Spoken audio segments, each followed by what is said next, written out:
আসসালামু আলাইকুম রহমতুল্লাহ। আর মাত্র কয়েকদিন পরেই গণভোট অনুষ্ঠিত হতে যাচ্ছে। তো এটা নিয়ে আমাদের মধ্যে অনেক রকম জল্পনা কল্পনা আছে যে আসলে গণভোট কি বিষয় হচ্ছে, এগুলোকে আমাদের জন্য ভালো কিনা, প্রয়োজনীয় কিনা, নাকি এটার মধ্যে এমন কোনো বিষয় আছে যে যার কারণে আমাদের দিন, ইমান, আমল, দেশ, স্বাধীনতা ইত্যাদি ধ্বংস হইতে পারে। তো এটা নিয়ে আমাদের অনেক রকম উৎকণ্ঠা আছে, এবং কেউ কেউ ঐক্যমত্য কমিশনের সদস্যদের অতীত এবং তাদের চিন্তাধারার উপর ভিত্তি করেই গণভোটের চরিত্র নির্বাচন করে এটাকে ভিলিফাই করতে চাচ্ছেন। তো এ কারণে আমি গণভোট কোন কোন বিষয়ের উপর হবে এটার একটা সংক্ষিপ্ত ভিডিও করতে চাচ্ছি। তো আমাদের জুলাই সনদে যে মোট 84টা প্রস্তাব আছে, তার মধ্যে কিছু আছে হচ্ছে ক এবং খ, দুইটা অংশ আছে। তার মধ্যে ক অংশটার উপর ভোট হচ্ছে, গণভোট হচ্ছে। তো ক অংশের মধ্যে আছে হচ্ছে সংবিধান সংশোধন সাপেক্ষে সংস্কারের বিষয়সমূহ। এই বিষয়গুলোর উপর গণভোট হবে। তো এখানে কি কি বিষয় আছে? প্রায় 50টার মতো বিষয় আছে এখানে। তো এক নাম্বার প্রস্তাবটা হচ্ছে ভাষা, যে আমাদের দেশের বাংলা ভাষা এবং সমস্ত প্রচলিত ভাষাকে স্বীকৃতি দেওয়া হবে। এ ব্যাপারে সবাই একমত আছেন, অন্য দলগুলো সব মানে সবগুলো রাজনৈতিক দল একমত আছে। এরপরে 2 নম্বর বিষয় হচ্ছে যে বাংলাদেশের নাগরিকগণ বাংলাদেশী বলিয়া পরিচিত হইবেন, 2 নম্বর প্রস্তাব। 3 নম্বর প্রস্তাব হচ্ছে সংবিধান সংশোধনের জন্য সংসদের নিম্ন কক্ষের 2/3, এটা আগেই ছিল, এবং উচ্চ কক্ষের সংখ্যাগরিষ্ঠ সদস্যদের সমর্থন প্রয়োজন হবে। অত্যন্ত গুরুত্বপূর্ণ প্রস্তাব। এর ফলে যেই দল সরকার গঠন করবে তাদের পক্ষে এককভাবে সংবিধান সংশোধন করে তাদের মন মতো কোনো কিছু জনগণের উপর চাপিয়ে দেওয়া সম্ভব হবে না। এই ব্যাপারে 30টি রাজনৈতিক দল এবং জোট একমত আছে। আর বিএনপির এখানে নোট অফ ডিসেন্ট আছে, অর্থাৎ তারা উচ্চ কক্ষকে সংবিধান সংশোধন সংক্রান্ত কোনো ক্ষমতা দিতে চায় না। তো এরপরে চতুর্থ প্রস্তাব হচ্ছে সংবিধান বিষয়ক অপরাধ ও সংবিধান সংশোধনের সীমাবদ্ধতা বিষয়ক বিদ্যমান সংবিধানের অনুচ্ছেদ 7 ক এবং 7 খ বিলুপ্ত করা হবে। 5 নম্বর প্রস্তাব হচ্ছে সংবিধানের অনুচ্ছেদ 150 সংশোধন করা হবে এবং এর সংশ্লিষ্ট পঞ্চম ও ষষ্ঠ তফসিল সংবিধানে রাখা যাবে না। 6 নম্বর প্রস্তাব জরুরি অবস্থা সংক্রান্ত। 7 নম্বর হচ্ছে সংবিধানের রাষ্ট্র পরিচালনার মূলনীতি ও অংশে সাম্য, মানবিক মর্যাদা, সামাজিক ন্যায় বিচার এবং ধর্মীয় স্বাধীনতা ও সম্প্রীতি উল্লেখ থাকবে। আচ্ছা, 7 নম্বর বিষয় হচ্ছে সংবিধানে রাষ্ট্র পরিচালনার মূলনীতি অংশে সাম্য, মানবিক মর্যাদা, সামাজিক ন্যায় বিচার এবং ধর্মীয় স্বাধীনতা ও সম্প্রীতি, এ কথাটা উল্লেখ থাকবে। এরপরে 8 নম্বর প্রস্তাব হচ্ছে সংবিধানে এরূপ যুক্ত করা হবে যে বাংলাদেশ একটি বহু জাতি গোষ্ঠী, বহুধর্মী, বহুভাষী এবং বহু সংস্কৃতির দেশ, যেখানে সকল সম্প্রদায়ের সহাবস্থান এবং যথাযথ মর্যাদা নিশ্চিত করা হবে। এই প্রস্তাবটা নিয়ে অনেকের মধ্যে উদ্বিগ্নতা আছে যে এখানে বহু বলতে কি বোঝানো হয়েছে, বহু সম্প্রদায়, বহু ভাষাভাষী, বহু সংস্কৃতি, এগুলো বলতে কি বোঝানো হয়েছে। তো উল্লেখ করার বিষয় হচ্ছে এখানে এই প্রস্তাবের উপর আলোচনার সময় 29টি রাজনৈতিক দল এবং জোট একমত হয়েছে, যার মধ্যে সবগুলো ইসলামপন্থী দল এর মধ্যে অন্তর্ভুক্ত আছে।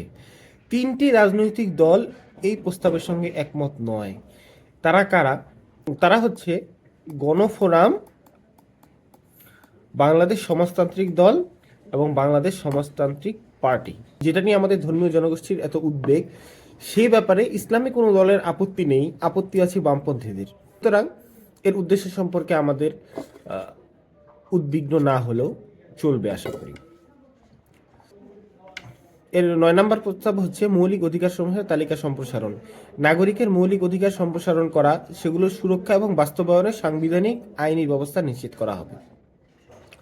10 নম্বর প্রস্তাব হচ্ছে রাষ্ট্রপতি নির্বাচন পদ্ধতি। তো সংবিধানে এরূপ যুক্ত করা হবে যে বাংলাদেশের একজন রাষ্ট্রপতি থাকবেন, যিনি আইন অনুযায়ী আইনসভার উভয় কক্ষের সদস্যদের গোপন ভোটে সংখ্যাগরিষ্ঠতার ভিত্তিতে নির্বাচিত হবেন। ইতিপূর্বে এটা সরকারি দলের মনোনীত তাদের দলদাস কোনো একজন ব্যক্তিকে দেওয়া হতো, যেটা আমরা দেখে এসেছি। রাষ্ট্রপতির ক্ষমতা ও দায়িত্ব। রাষ্ট্রপতি ও প্রধানমন্ত্রীর ক্ষমতার ভারসাম্য আনয়নের লক্ষ্যে রাষ্ট্রপতির ক্ষমতা বৃদ্ধির উদ্দেশ্যে সংবিধানের সংশোধনী আনয়ন করা হবে। এরপরে 12 নম্বর প্রস্তাব হচ্ছে রাষ্ট্রপতির অভিশংসন প্রক্রিয়া। সংবিধানে এরূপ যুক্ত করা হবে যে রাষ্ট্রদ্রোহ, গুরুতর অসদাচরণ বা সংবিধান লঙ্ঘনের জন্য রাষ্ট্রপতিকে অভিশংসন অর্থাৎ ক্ষমতা থেকে সরিয়ে দেওয়া যাবে। আইনসভার নিম্নকক্ষে অভিশংসন প্রস্তাবটি 2/3 সংসদের ভোটে পাশ করার পর তা উচ্চকক্ষে প্রেরণ এবং উচ্চকক্ষের 2/3 সমর্থনে তার এই ইমপিচমেন্ট বা অভিশংসন করা হবে, তাকে ক্ষমতাচ্যুত করা যাবে সংসদের মাধ্যমে। এরপরে আরেকটি অত্যন্ত গুরুত্বপূর্ণ প্রস্তাব, সেটা হচ্ছে রাষ্ট্রপতির ক্ষমা প্রদর্শন। তো সংবিধানে এরূপ যুক্ত করা হবে যে কোনো আদালত, ট্রাইব্যুনাল বা অন্য কোনো কর্তৃপক্ষ কর্তৃক প্রদত্ত যে কোনো দণ্ডের মার্জনা, বিলম্ব বা বিরাম মঞ্জুর করার এবং যে কোনো দণ্ড মৌকুফ, স্থগিত বা হ্রাস করার ক্ষমতা রাষ্ট্রপতির হাতে থাকবে এবং আইনের দ্বারা নির্ধারিত মানদণ্ড, নীতি ও অনুসরণ ক্রমে তিনি উক্ত ক্ষমতা প্রয়োগ করবেন। সংশ্লিষ্ট আইনে এরূপ রাখা হবে যে এরূপ কোনো আবেদন বিবেচনার পূর্বে মামলার বাদী বা ক্ষতিগ্রস্ত পরিবারের সম্মতি গ্রহণ করা হবে। অত্যন্ত গুরুত্বপূর্ণ। অর্থাৎ ইতিপূর্বে রাষ্ট্রপতি যেখানে নিজের ইচ্ছা মতো তার দলীয় লোকদেরকে ক্ষমতার অপব্যবহার করে মৃত্যুদণ্ডপ্রাপ্ত আসামিকেও মাফ করে দেওয়ার একটা রীতি ছিল, এটাকে বন্ধ করে যার অধিকার এখানে ক্ষুণ্ণ করা হচ্ছে সেই বাদী পরিবার, মানে ধরা যাক কাউকে খুন করা হলো, তো সেই নিহত ব্যক্তির পরিবারের সম্মতিক্রমে এবং একটি কমিটির মাধ্যমে সে আসলে ক্ষমা পাওয়ার উপযুক্ত কিনা এটা যাচাই করার পরেই কেবল রাষ্ট্রপতি ক্ষমা করতে পারবেন। নিজের ইচ্ছায় দলীয় বিবেচনায় ক্ষমা করতে পারবেন না। তো যদি সংস্কারে আমরা হ্যাঁ ভোট দিই তাহলে এটা বাস্তবায়িত হবে, যদি আমরা না ভোট দিই তাহলে আগের মতোই রাষ্ট্রপতি তার নিজের ইচ্ছা মতো যাকে ইচ্ছা, মৃত্যুদণ্ড হোক বা অন্য গুরুতর অপরাধীকেও তিনি ক্ষমা করে দিতে পারবেন। প্রধানমন্ত্রী পদের মেয়াদ। একজন ব্যক্তি প্রধানমন্ত্রী পদে যত মেয়াদ বা যতবারই হোক সর্বোচ্চ 10 বছর থাকতে পারবেন। অত্যন্ত জরুরি। এটার কার্যকারিতা কতটুকু সেটা হয়তো আর ব্যাখ্যা করে বলার প্রয়োজন নাই। আচ্ছা, সংবিধানে এরূপ যুক্ত করা হবে যে, বা 15 নম্বর প্রস্তাব, সংবিধানে এরূপ যুক্ত করা হবে যে প্রধানমন্ত্রী পদে আসীন ব্যক্তি একই সঙ্গে দলীয় প্রধানের পদে অধিষ্ঠিত থাকবেন না। এটা অত্যন্ত জরুরি একটা জিনিস, যার ফলে সংসদকে এক দলীয় কাজে ব্যবহারের যে সুযোগ এটা সীমিত হয়ে আসবে। যিনি দলীয় প্রধান হবেন তিনি প্রধানমন্ত্রী হবেন না।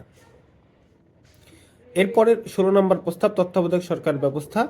এই ব্যাপারে সমস্ত রাজনৈতিক দল একমত আছে এবং এটা অত্যন্ত বিস্তারিত একটা প্রস্তাব।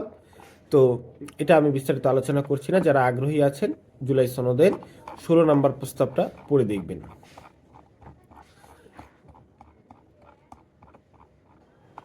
এরপরে 17 নম্বর প্রস্তাব হচ্ছে আইনসভায় দ্বিকক্ষ বিশিষ্ট হবে, নিম্নকক্ষ থাকবে আর একটা থাকবে উচ্চকক্ষ। উচ্চকক্ষের গঠন হবে নিম্নকক্ষের নির্বাচনে প্রাপ্ত ভোটের সংখ্যানুপাতিক প্রতিনিধিত্ব হিসাবে উচ্চকক্ষের 100 জন সদস্য নির্বাচিত হবেন। অর্থাৎ কোনো একটি দল নির্বাচনে যত পার্সেন্ট ভোট পেয়েছে 100 জনের মধ্যে সে তত পার্সেন্ট আসন পাবে। এক্ষেত্রে সে কত আসনে বিজয়ী হয়েছে এটা বিবেচ্য নয়। আর এই উচ্চকক্ষের মেয়াদ হবে শপথ গ্রহণের তারিখ হতে 5 বছর। তবে নিম্নকক্ষ ভেঙে গেলে উচ্চকক্ষ স্বয়ংক্রিয়ভাবে বিলুপ্ত ঘোষণা করা হবে। রাজনৈতিক দলগুলো নিম্নকক্ষের সাধারণ নির্বাচনের চূড়ান্ত প্রার্থী তালিকা প্রকাশের সময় একই সঙ্গে উচ্চকক্ষের প্রার্থী তালিকা প্রকাশ করবে। তালিকায় কমপক্ষে 10% নারী প্রার্থী থাকতে হবে। আচ্ছা, এটা যেহেতু এখনো প্রস্তাবটা বাস্তবায়িত হয়নি, এই জন্য আমরা এই নির্বাচনে কোনো উচ্চকক্ষ প্রার্থী দেখতে পাচ্ছি না। আচ্ছা, উচ্চকক্ষের দায়িত্ব কি হবে? উচ্চকক্ষের দায়িত্ব হবে নিম্নকক্ষের প্রস্তাবিত আইন প্রণয়ন পর্যালোচনা করবে।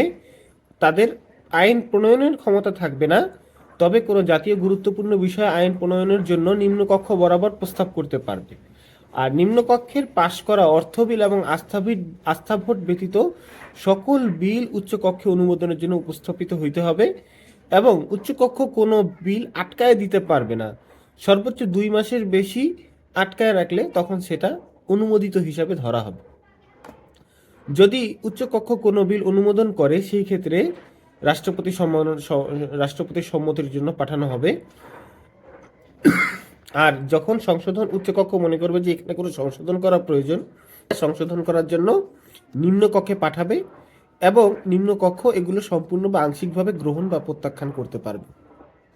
উচ্চকক্ষ থেকে ফেরত পাঠানো বিল যদি নিম্নকক্ষের অধিবেশনে আবারও পাশ হয়, তবে উচ্চকক্ষের অনুমোদন ছাড়াই বিলটি রাষ্ট্রপতির কাছে চলে যাবে। আর সংবিধান সংশোধন সংক্রান্ত যে কোনো বিল উচ্চকক্ষের সাধারণ সংখ্যাগরিষ্ঠতায় পাশ করতে হবে। আর উচ্চকক্ষের সদস্যদের যোগ্যতা নিম্নকক্ষের সদস্যদের সমানই হবে। আচ্ছা, এরপরে 21 নম্বর প্রস্তাব হচ্ছে জাতীয় সংসদে নারী প্রতিনিধিত্ব। জাতীয় সংসদে নারী প্রতিনিধিত্ব ক্রমান্বয়ে 100 আসনে উন্নীত করা হবে। এই ব্যাপারটি নিয়ে আমাদের ধর্মীয় শ্রেণীর মধ্যে একটা উদ্বেগ লক্ষ্য করা যায়। আসলে সংসদে নারী সদস্য থাকার ব্যাপারে ইসলামের কি অবস্থান, এটা মৌলানা মামুনুল হক কিছুদিন আগেই তিনি স্পষ্ট করেছেন যে যিনি সরকার প্রধান হবেন তার ব্যাপারে আমরা যে নারী প্রধান বা ইত্যাদি যে বিষয়গুলো নিয়ে আলোচনা দেখি সেটা হচ্ছে প্রধান কে হবেন এই ব্যাপারে, কিন্তু সাধারণ সদস্য হিসাবে বা অন্যান্য সরকারি পদে নারী সদস্য থাকার ক্ষেত্রে ইসলামের কোনো আপত্তি নেই। এরপরে হচ্ছে 22 নম্বর প্রস্তাব, বিদ্যমান সংরক্ষিত 50টি আসন বহাল রেখে সংবিধানের অনুচ্ছেদ 65-তে প্রয়োজনীয় সংশোধনী আনা হবে। আচ্ছা, এই ব্যাপারে আরো বিস্তারিত আলোচনা আছে এখানে, আগ্রহীরা পড়ে দেখতে পারেন। 22 নম্বর প্রস্তাব। 23 নম্বর প্রস্তাব হচ্ছে ডেপুটি স্পিকার পদে বিরোধী দল থেকে মনোনয়ন দেওয়া হবে। 24 নম্বর হলো যে সংসদের স্থায়ী কমিটির সভাপতি, প্রিভিলেজ কমিটি, অনুমিত হিসাব কমিটি এবং সরকারি প্রতিষ্ঠান কমিটির সভাপতি পদে বিরোধী দলীয় সদস্যগণ দায়িত্ব পালন করবেন। এছাড়া জাতীয় সংসদে বিভিন্ন মন্ত্রণালয় সম্পর্কিত স্থায়ী কমিটির সভাপতি পদে সংসদে আসনের সংখ্যানুপাতে বিরোধী দলের মধ্যে থেকে নির্বাচন করা হবে। অত্যন্ত জরুরি প্রস্তাব, কারণ আমাদের দেশে সরকারি নিয়ম হচ্ছে যে জিতে সে সবটাই জিতে, ফলে সংসদীয় সমস্ত কমিটি সরকারি দলের আন্ডারে থাকে। তো এখানে প্রস্তাব করা হয়েছে যে না, সরকারি দলের সঙ্গে সঙ্গে বিরোধী দল থেকেও সদস্য নেওয়া হবে তাদের প্রাপ্ত ভোটের ভিত্তিতে। আচ্ছা, জাতীয় সংসদে দলের বিরুদ্ধে ভোটদান অত্যন্ত গুরুত্বপূর্ণ আরেকটা প্রস্তাব। এখনকার নিয়ম হচ্ছে দল যেই ব্যাপারে সিদ্ধান্ত নিবে কোনো সদস্য স্বাধীনভাবে সেই সিদ্ধান্তের বিরোধিতা করতে পারবে না। ফলে সরকারি দল একরকম নিশ্চিত থাকে যে আমার দলের সমস্ত ভোট আমি পাবো। কিন্তু এখানে সদস্যদেরকে স্বাধীন দেওয়া হয়েছে, অধিকার দেওয়া হয়েছে। তারা যদি মনে করে যে সরকারি দল বা বিরোধী দল কোনো একটা প্রস্তাব তাদের মনপুত হচ্ছে না, তখন তারা নিজ দলের বাইরে গিয়েও ভোট দিতে পারবে, এই অধিকার তাদের আছে। ফলে একজন এমপি মানেই সে সরকারের অধীনস্থ, এরকমটা ভাবার কোনো সুযোগ নেই।